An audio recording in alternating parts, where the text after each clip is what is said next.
70 people here. Didn't take a quick count, but usually around 70 in the mornings. And so we need to, there's one question that there's 70 answers. So everybody can answer one, I'm sure. So we will start in Judges chapter 8, verses 22 through 27 to start off with. And that's after that we will answer some questions. Hopefully anyway. Then the men of Israel said to Gideon, "Rule over us, for your sons and your grandsons also, for you have saved us from the Midian." Gideon said to them, "I will not rule over you, and my sons will not rule over you.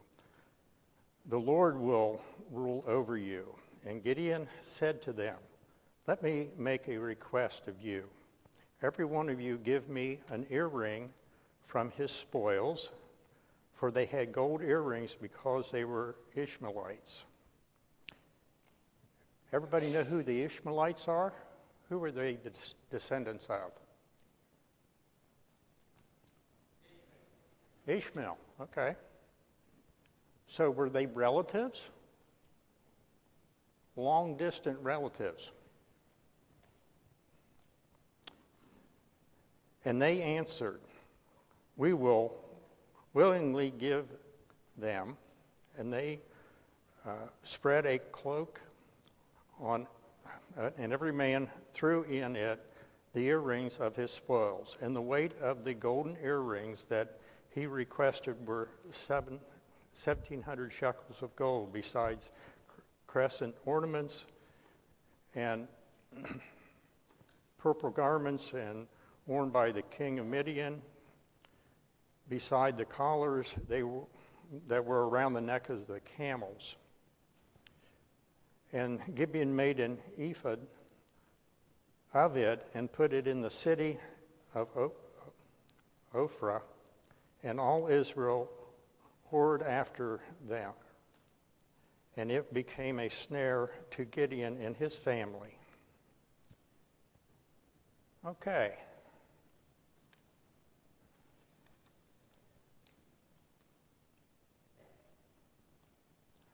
Why did Gideon, or why did the Israelite people want Gideon to rule over them?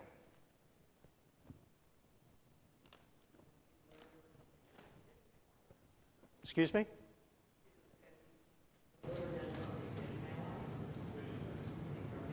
The Midians? Okay. Why would that be good?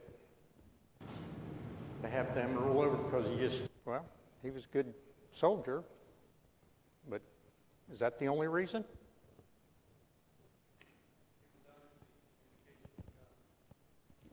He was communicating with God? Okay. Anything else? Okay, those are the two main ones, I believe. We don't really have anything other than those two in the Bible, I know that. Okay. Let's come to today. What kind of ruler do you want to rule over you? Over the United States? Godly? We got to have a lot more answers here. Just one or two. Excuse me? Compassionate?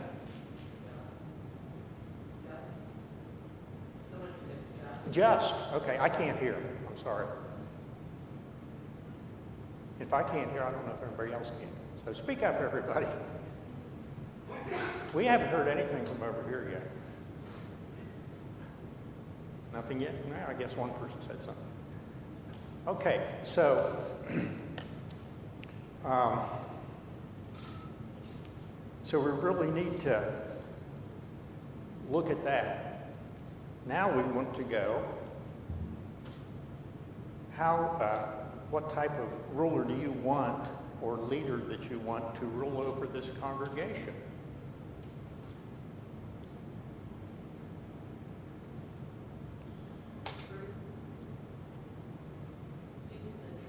Speak the truth?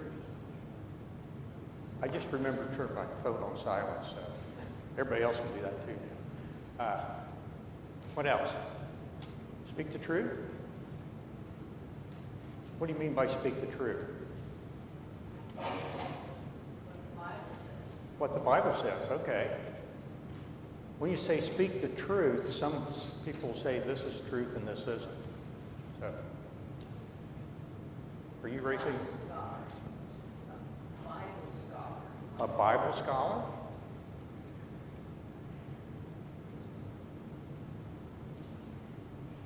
Any of the elders want to speak up? Lloyd, you want to say anything? Is Todd in here today? I plead the fifth. You plead the fifth. Okay. These are some of the things we need to think about, okay, as we are living here. You know, they wanted a man of God. He was speaking to God. He just, got them from under bondage of Midians, or being wiped out from the Midians. Okay, so they wanted that type of ruler, and we look today. Yes, those would be good things. Someone that's strong, is willing to fight for us and lead us, but he follows God. That's what Gideon did. Okay.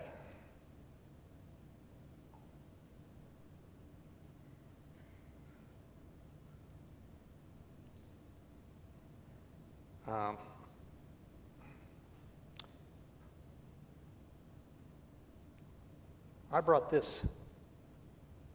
We just read about an ephod. What is this? Could that be an ephod?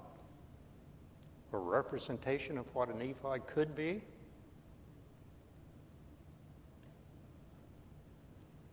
Could be an idol. What type of what do you worship? Here's a squirrel. Okay. It's a squirrel idol. Okay. As we read on, or as it said there in verse 27, that he made a ephod. Okay?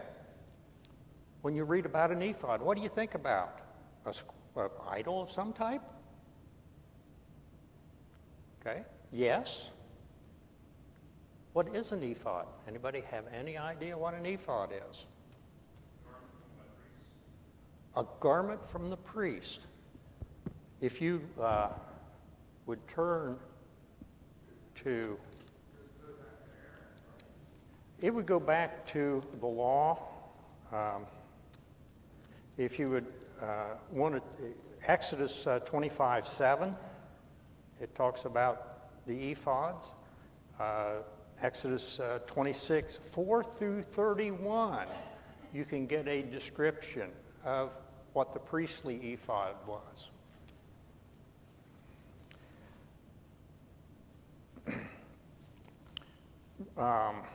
Turn to 1 Samuel 2:18.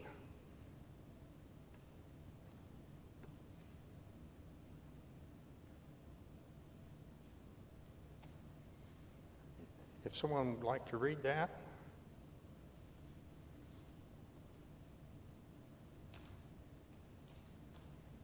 Samuel was ministering before the Lord. A boy clothed with a linen ephod. Okay. So we have an ephod there, a linen ephod. It's a clothing item. Okay, let's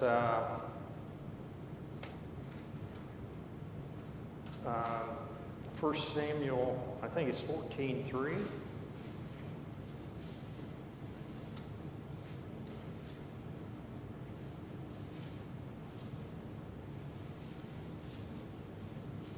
Nope, not 14:3. I wrote down the wrong one.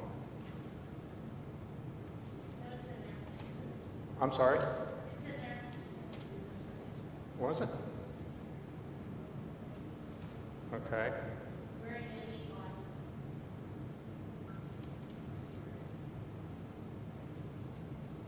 Let's go to 2 Samuel 6:14.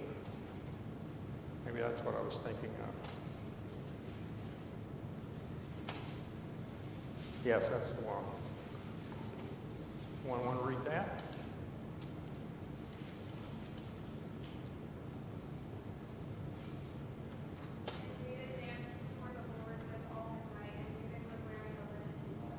Okay. So here we have a linen ephod. Okay. So what type of garment was it? It was a garment that they wore probably from here down somewhere. If you read about it, the priest one had straps to go over his shoulder and hang down. But I don't know how they tied it around if they didn't have straps on it. So, some people might say it might have been a loincloth type one there. So he took as we were reading there, he took the gold and made an ephod out of it. You think it was total gold that he pounded out for the ephod? It was 42 pounds. We just read it. Yeah. I've looked at many, I tried to figure out how much it weighed. You said 42 pounds or 4.2 pounds? Which one? You think 42? I had a little less than that. But it was quite a bit, but an ephod. So how big was it? I don't know. It doesn't say. 1,700 shekels of gold. Well, a shekel is 2/5 of an ounce. Yeah. And if you do the math, It comes out. 42 pounds. It comes out pretty heavy. Another one I had, it didn't come out nearly that heavy. It was only like 3 or 4 pounds. And remember, it said earrings, I know.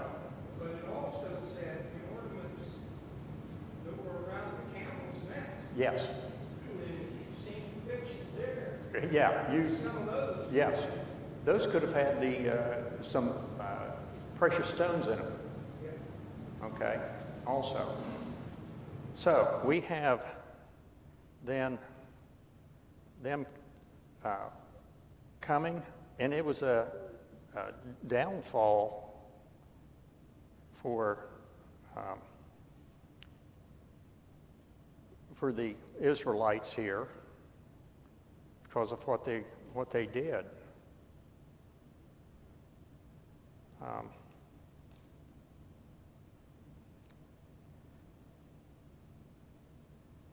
So it was quite heavy, and they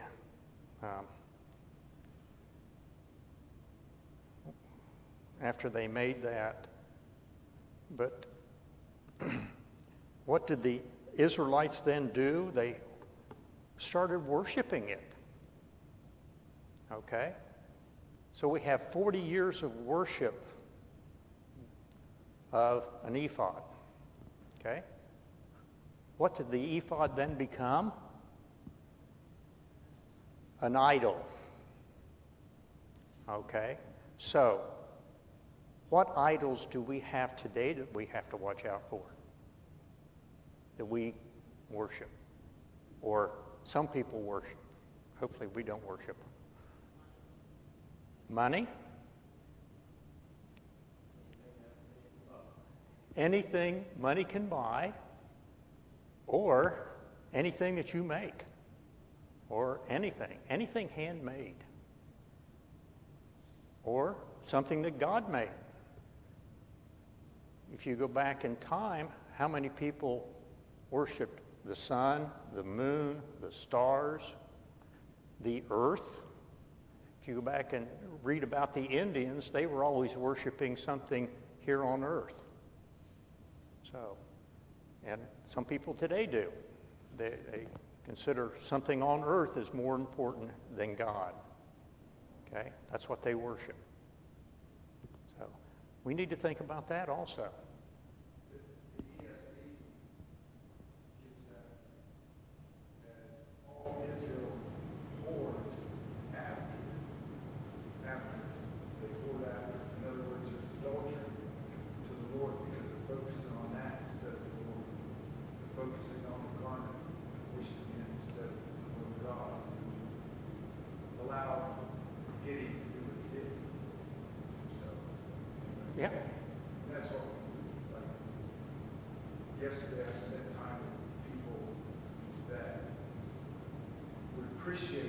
the sun, and they would mention this instead of godly stuff. They would mention, things in this world as things they really appreciate and strive after. Okay. As compared to appreciating it as a blessing from God.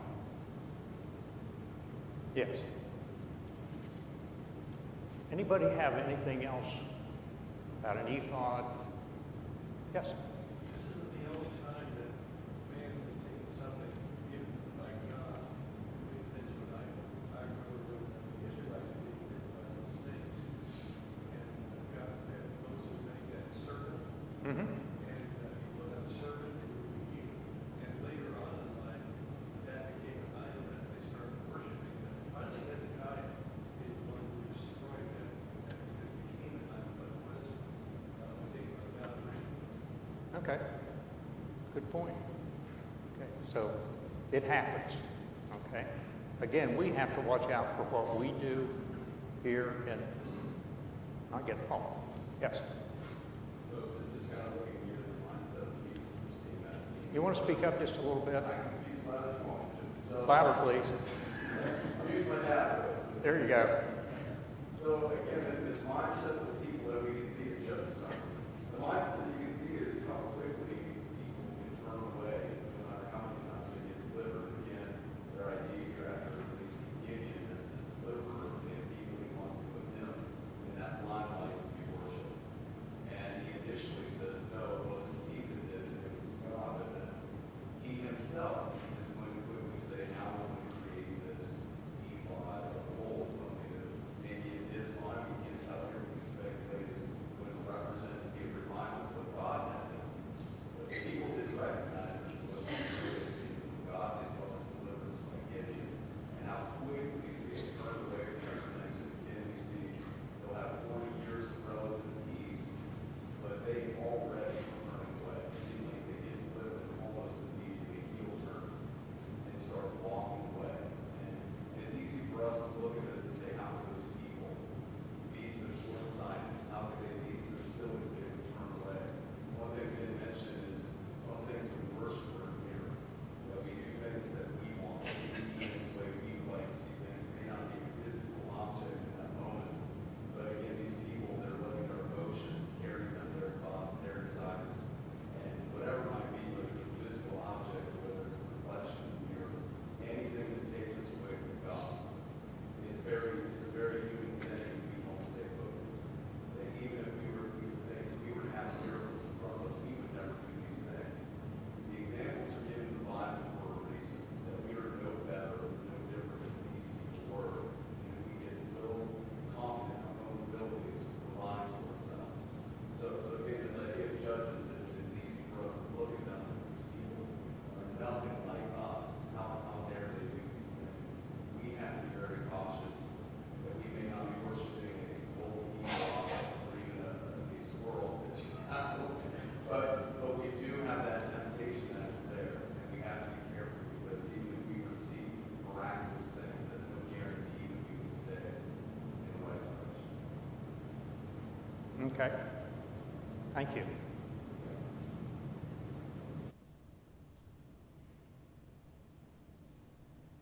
Well, let's go to Gideon's death, which should be in starting in 29. Jerubbaal, the son of Joash, went and lived in his own house. Now Gideon had 70 sons, his own offsprings, for he had many wives. And his concubine, who was in Shechem, also bore him a son. And he called his name Abimelech.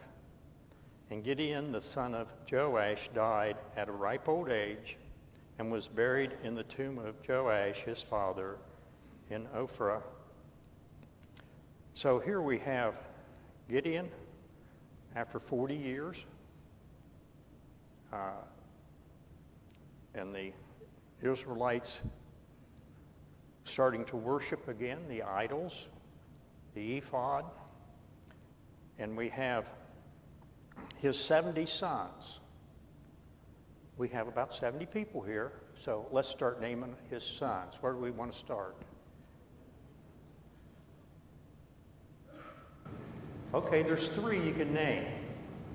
Anybody know the 3?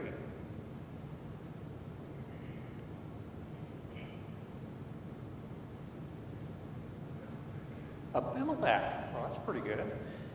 There's really 71 if you count Abimelech. So what's the other 2? Harvey? What'd you read last? Or no, not. Who read for you? Who was here? Jim.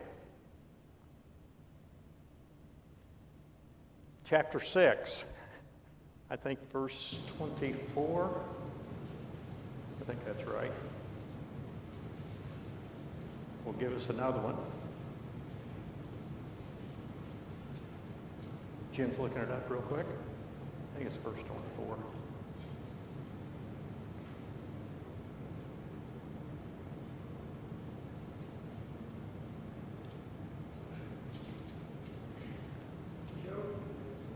Who? Joe. Okay, which is his youngest son, and then the last one that I think Jim had that in chapter 6, but I can't remember now. It started with a J too, and I can't come up with it either right off the top of my head. So, so he had the three sons that are named, and the other 68 are not named. Okay. So how many wives did he have? A lot. Okay. Quite a few, apparently. Compared to Saul, not very many. That's right. Compared to Saul.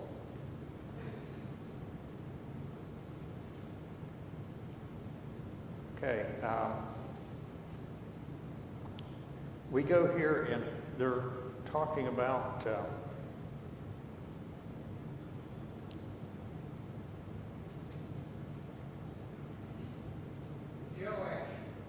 Joash. Wasn't Joash his father? Or not? No, Joash. I think that's right. Okay.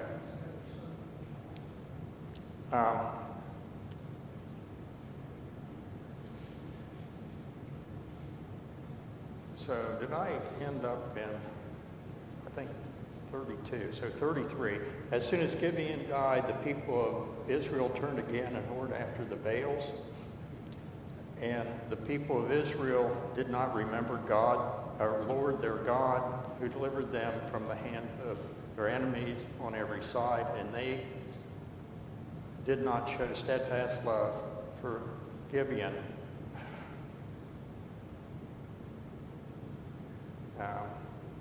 In return for all the good that he had done for Israel. Okay.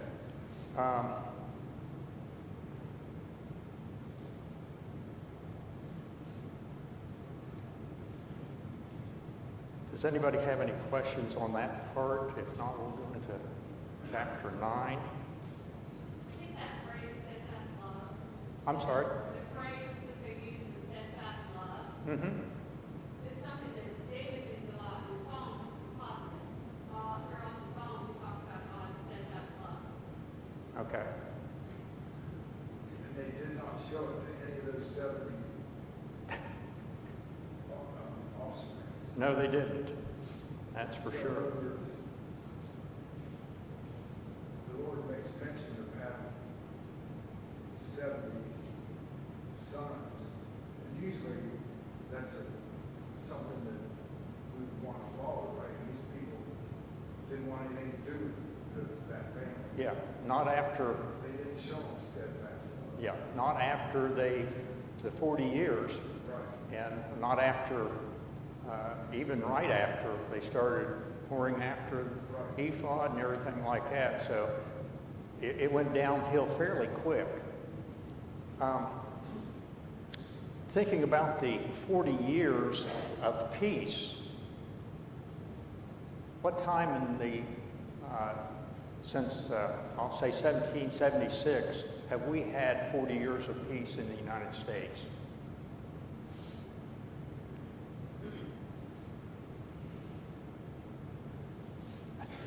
Everybody's thinking hard. If you can come up with a time, you're better than I am. Because we've been at war with someone since we've been a country. Maybe a few years in between wars, but not 40. So 40 years of peace is something really, good.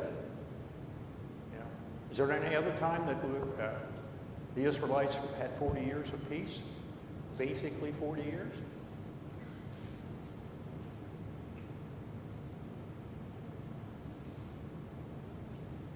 Think of Kings and skip the first two.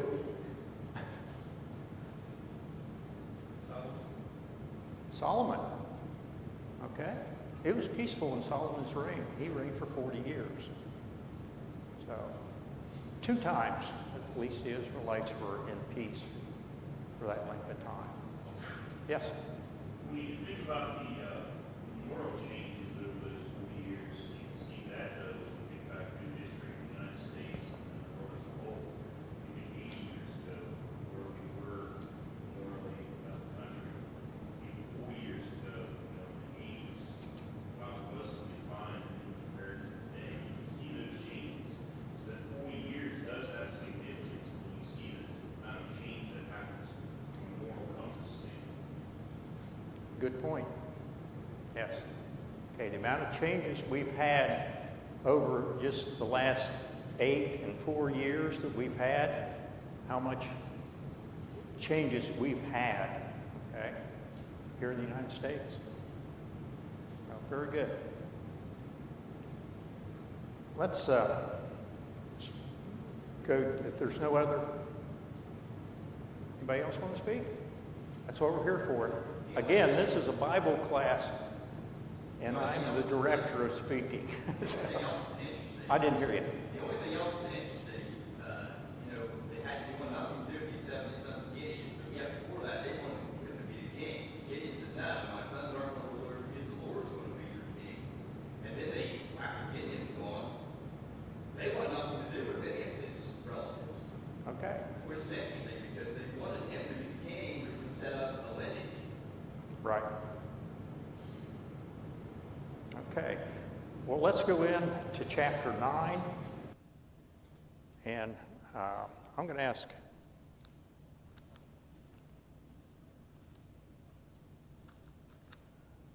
get to the right spot here. 9 verses 1 through 6. Would someone read that for us?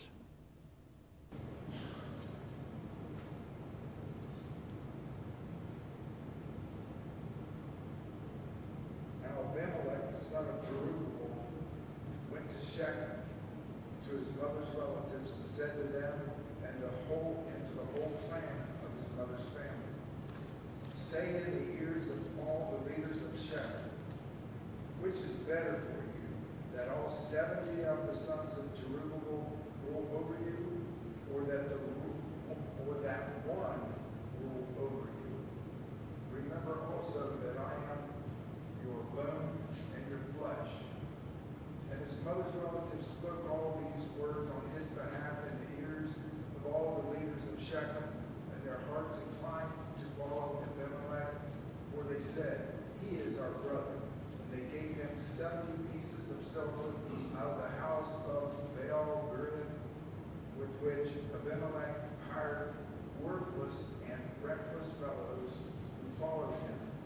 And he went to his father's house at Ophrah and killed his brothers, the sons of Jerubbaal, 70 men on one stone.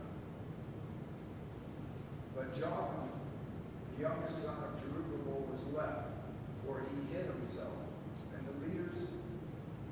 And all the leaders of Shechem came together, and all Beth Millo, and they went and they made Abimelech king by the oak of the pillar at Shechem.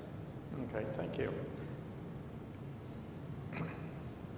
Okay, for just about all of chapter 9, we're going to be studying about people in Shechem. Does anybody know anything about Shechem? It's a city.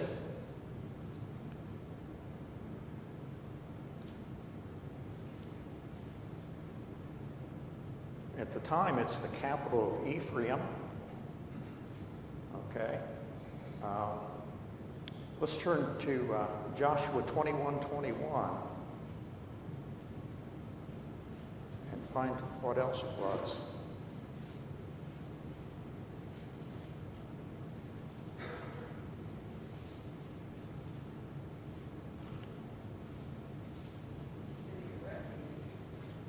Okay, it was a refuge city. What was a refuge city?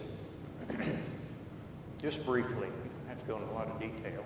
Somebody could go there if they kill someone. Accidentally, Yeah, and unintentionally. like 7 years, they could stay there, nobody can touch them. Okay. That's another study, refuge city. Okay. So it was used a lot as a city. Now, let's turn to, let's go ahead. The rest of the chapter is basically just read it and you can understand what's going on. So I'm not going to have any comments or anything, but I did divide this up into some more sections here where it goes into a different thought, okay? But I think if we read it, we can all understand what was going on. And I've asked Michael to read verses 7 through 21, if he would. Someone else could read 22 through 29, 30 through 41, 42 through 45, 46 through 49, and 50 through 57. You got all that? After Michael reads, we will have someone else read. Again, 7 through 21. When they told John, he went out and stood on top of the mountain and lifted his voice and cried out, and he said to them, "Listen to me, you men of Shechem, that God may listen to you. The trees once went forth to the morning king over them, and they said to the olive tree, reign over us. But the olive tree said to them, should I cease giving my oil, with which they honor God and men, and go this way over trees? Then the tree said to the fig tree, you come and reign over us. And the fig tree said to them, should I cease my sweetness, my good fruit, and go this way over trees? Then the tree said to the vine, come and reign over us. But the vine said to them, should I cease my new wine, which cheers both God and men, and go this way over trees? Then all the trees said to the bramble, you come and reign over us. And the bramble said to the trees, if in truth you anoint me as king over you, then come and take shelter in my shade. But if not, let fire come out of the bramble and devour the cedars of Lebanon. Now therefore, if you have acted in truth and sincerity in making Abimelech king, and if you have dealt well with Jerubbaal and his house, and have done to him as he deserves, for my father fought for you, risked his life, and delivered you out of the hand of Gideon. But you have risen up against my father's house this day, and killed his 70 sons on one stone, and made Abimelech the son of his female servant king over the man of Shechem, because he is your brother. If then you have acted in truth and sincerity with Jerubbaal and with his house this day, then rejoice in Abimelech, and let him also rejoice in you. But if not, let fire come from Abimelech and devour the man of Shechem and Beth-Milo, and let fire come from the men of Shechem and from Beth-Milo and devour Abimelech. And Jotham ran away and fled, and he went to Beer and dwelt there, for fear of Abimelech and his birth. Thank you. I did title the next section, all the next section, the rest of the chapter here, God Takes Control. So verses 22 through 29. If you don't like to read, that's a good one because it's short. After Abimelech had reigned over Israel 3 years, God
Okay. Verses 30 through 41.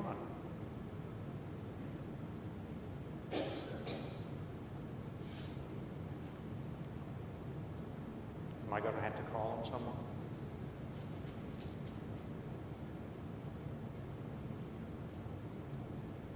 When Saul, the ruler of the city, heard the words of God, the son of Gideon, his anger was aroused. And he sent his messengers to Abimelech secretly, saying, "Take note, Gaul, the son of Gideon, and his brothers have come to Shechem. And here they are, fortifying the city against you. Now therefore get up by night, you and the people who are with you, and lie in wait in the field. And it shall be, as soon as the sun is up in the morning, that you shall rise early and rush upon the city. And the people who are with him come out against you, you may then do to them as you find opportunity." So Abimelech and all the people who were with him arose by night and lay in wait against Shechem in the four companies. When God, the son of Gideon, went out and stood in the entrance of the city gate, Abimelech and the people who were with him rose from lying in wait. And when God saw the people, and he said to Saul, "Look, people are coming down from the tops of the mountains." But Saul said to him, "You see the shadows of the mountains as if they were men." So God spoke again and said, "See, the people are coming down from the center of the land, and another company is coming from the divider's terebinth tree." When Saul said to him, "Where indeed is your mouth now?" When which you said, "Who is Abimelech that we should serve him? Are not these the people whom you despise? Go out, if you will, and fight with them now." So God went out, leading the men of Shechem, who fought with Abimelech. And Abimelech chased him, and he fled him, and many fell wounded, and to the very entrance of the gate. Then Abimelech fell with Aramag, and his soul drove out Gal and his brothers, so that they would not dwell in Shechem. Okay, 42 through 45. The following day, the people went out into the field, and Abimelech was told. He took the people and divided them into three companies, and set an ambush in the fields. He looked at his own people coming out of the city. So he rose against them and killed them.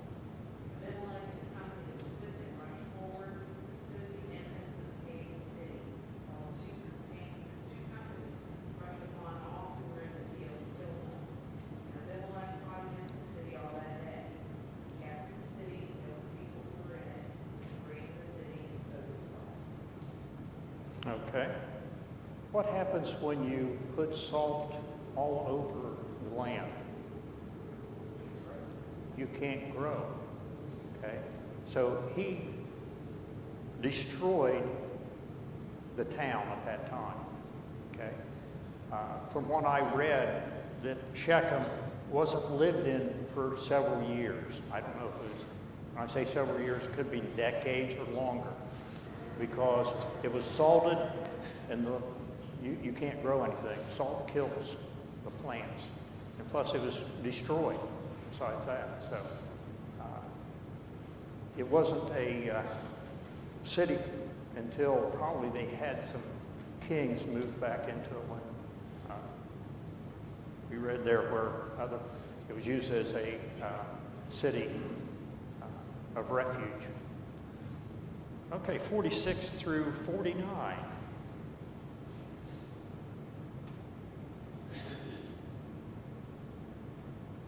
Now, when all the men of the tower of Shechem had heard that they entered the stronghold of the temple of the god Pharaoh, and it was told Abimelech that all the men of the tower of Shechem were gathered together.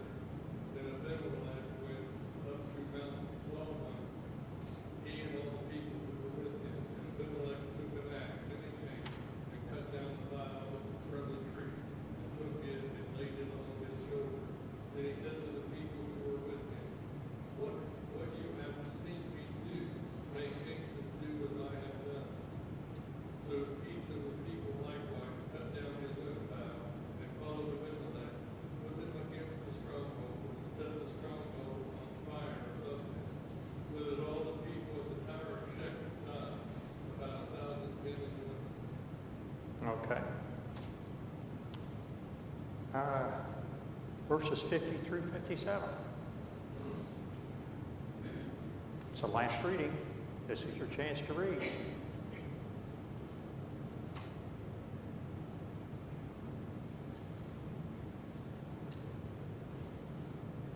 Thank you, Joe, for reading. Then when Abimelech came against them, but there was a strong tower in the city, and thither fled all the men and women, and all they of the city, and shut it to them, and gathered them up to the top of the tower. And Abimelech came unto the tower, and fought against it. He went hard into the door of the tower, and burned it with fire.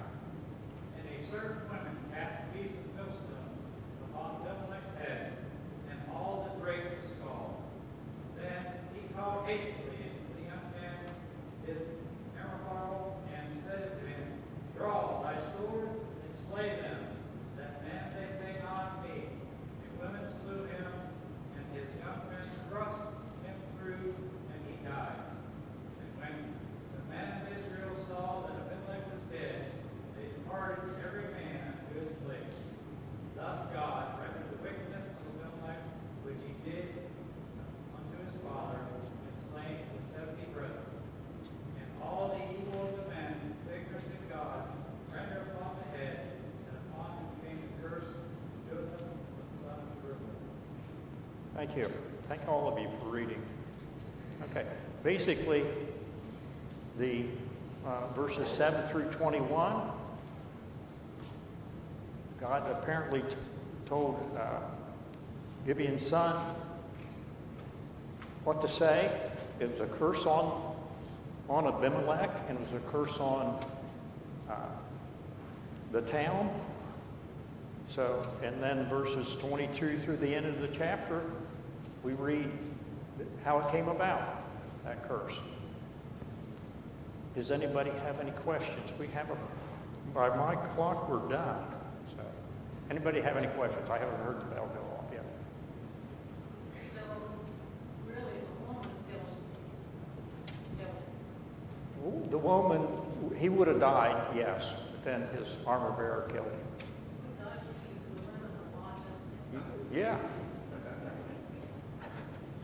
I'll try to be good and not answer that. Anybody have any other questions? Well, thank you for your time this morning, and thank you for everybody that spoke up. That's the way we like to have Bible classes instead of people just up here talking to us, okay, and teaching us. But it's good to have everybody else say some words and get some more thoughts on what happens. Okay? Thank you.